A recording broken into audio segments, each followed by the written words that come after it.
Madame, Monsieur, bonjour et bienvenue. Dans notre rubrique invitée aujourd'hui, nous parlerons littérature. La semaine dernière, le prix Grand Atlas attribué par l'ambassade de France au Maroc a été décerné dans la catégorie fiction à l'écrivain Ahmed Boukous pour son premier roman, La Rhapsodie de Talit, la captive. La thématique traitée est celle de la violence faite aux femmes à travers l'histoire, car pour l'auteur de ce roman, les droits des femmes restent bafoués entre hier et aujourd'hui. Ahmed Boukous, bonjour et bienvenue.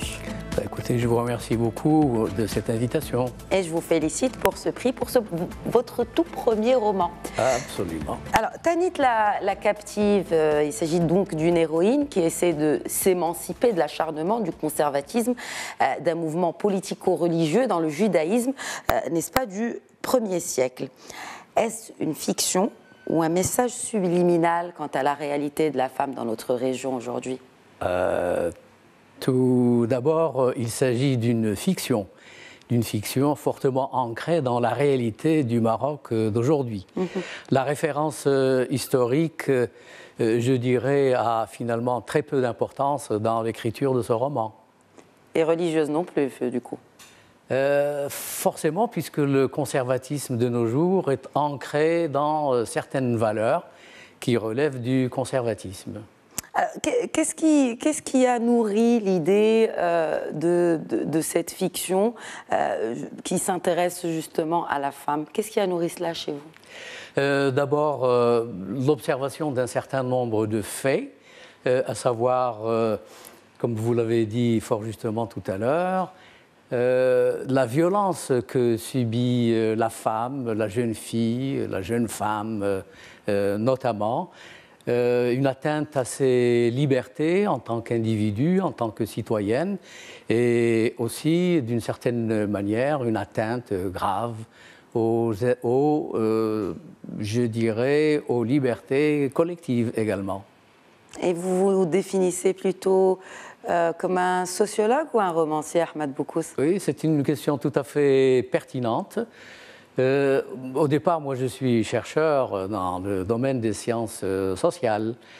Mais depuis une quinzaine d'années, je me suis dit qu'il fallait que je fasse une incursion dans le monde de la création littéraire. Pourquoi? D'abord, pour me libérer d'un certain nombre de contraintes inhérentes à la recherche proprement dite.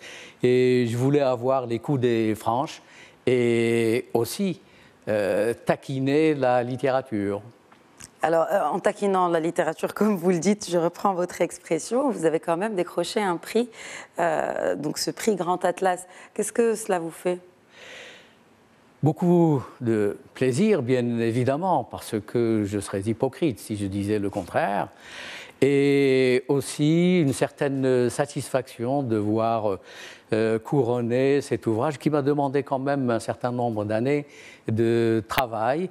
Et je voudrais également, pour moi et pour d'autres écrivains, dire que même à un âge avancé, on peut se permettre d'écrire des romans, d'écrire des fictions, mais des romans et des fictions qui ne s'éloignent pas du tout de la réalité, parce qu'après tout, la littérature est pour moi un message social, enveloppé bien évidemment dans l'écriture romanesque, dans l'écriture poétique. Et c'est justement ce message, est-ce qu'il est lu aujourd'hui par les jeunes générations? Est-ce qu'aujourd'hui on propose ce genre d'ouvrage dans des écoles pour que d'abord qu'on découvre un peu cette littérature marocaine, made in Maroc, par des Marocains, et justement qui traite de sujets tout aussi critiques pour l'avenir de ce pays? Malheureusement, depuis un certain nombre d'années, en effet, la littérature d'expression française a été évacuée des programmes scolaires. On peut même dire que la littérature tout court, n'est-ce pas, est occultée dans l'enseignement des langues, aussi bien l'arabe que le français. Maintenant, l'enseignement se réduit à l'explication de textes, comme on disait à l'époque, c'est-à-dire des textes très courts, mais ils n'ont aucune signification, ces petits textes courts. Ils ne permettent pas véritablement à l'élève de prendre connaissance du roman dans son intégralité et du coup, évidemment, il n'est pas en mesure de lire dans sa totalité un roman. Et un autre, du coup, eh bien, il ne peut pas apprendre la langue française de cette façon-là, ni la langue arabe. Il faut lire, lire et beaucoup lire. Certainement. Alors, vous parlez de langue, justement. Vous êtes polyglotte, je le rappelle. Que pensez-vous du débat actuel sur la langue à adopter pour les matières scientifiques, en l'occurrence, dans les écoles marocaines? Que pensez-vous de ce débat?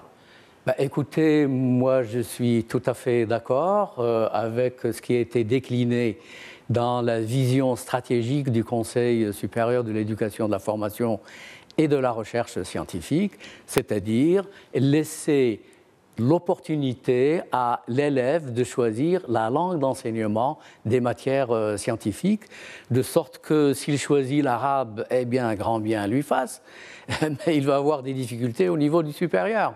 Parce qu'au niveau du supérieur, les matières scientifiques, eh bien, sont enseignées en français. Pour ceux d'entre eux qui se destinent à la recherche au niveau international, il faut absolument qu'ils passent par la maîtrise de l'anglais. Et donc, ils auraient tout intérêt à choisir l'anglais comme langue d'enseignement des matières scientifiques.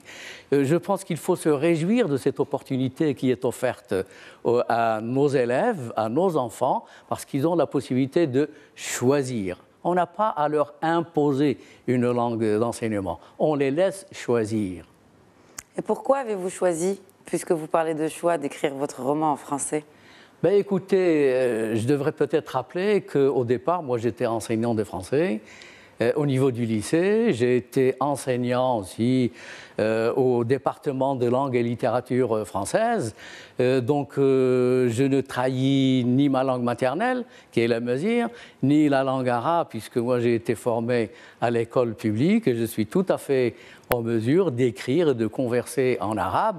Mais pour la création littéraire, je reviens à la langue française et je suis de ceux qui pensent qu'il faut laisser les gens respirer. Il faut aussi donner aux gens la possibilité d'entendre des parlures et des cultures aussi, avoir accès à des cultures dans leur chatoyance, comme on dit, dans leur diversité. En parlant de diversité, je voudrais juste rappeler aussi, puisque nous sortons du ciel, du Salon international de l'édition et du livre qui s'est tenu donc à Casablanca et où a été présenté cet ouvrage collectif Les langues et la société marocaine. Alors oui, vous êtes là pour ce livre Rhapsodie de Tanit la captive, mais si vous pouvez aussi nous parler de cet ouvrage collectif. Aujourd'hui, on a l'impression que la société marocaine est un peu en plein... Il y a clairement quelque chose de mal qui se passe avec cette question des langues. À mon humble avis, ce qui fausse le débat sur la question des langues et des cultures chez nous, c'est le fait qu'on les enveloppe d'un manteau très, très dense d'idéologie.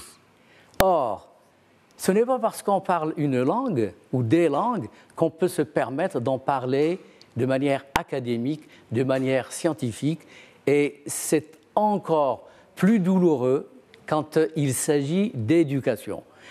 Ne doivent parler de la langue dans l'éducation, à mon humble avis, que les éducateurs, les gens qui sont spécialistes des sciences de l'éducation et de l'enseignement-apprentissage des langues. Il faut leur accorder ce droit, c'est leur métier, et d'une certaine façon, ils sont payés pour également, pour en parler, mais pour en parler de manière professionnelle. Ahmad Boukous, merci beaucoup en tout cas de nous avoir parlé de manière professionnelle et tout aussi spontanée. Et rappelle donc que Rhapsodie de Tanit la captive, votre premier roman, vient de décrocher ce prix Grand Atlas attribué par l'ambassade de France au Maroc. Merci beaucoup. Merci beaucoup à vous. Merci à tous de nous avoir suivis. Très bonne suite des programmes sur notre antenne.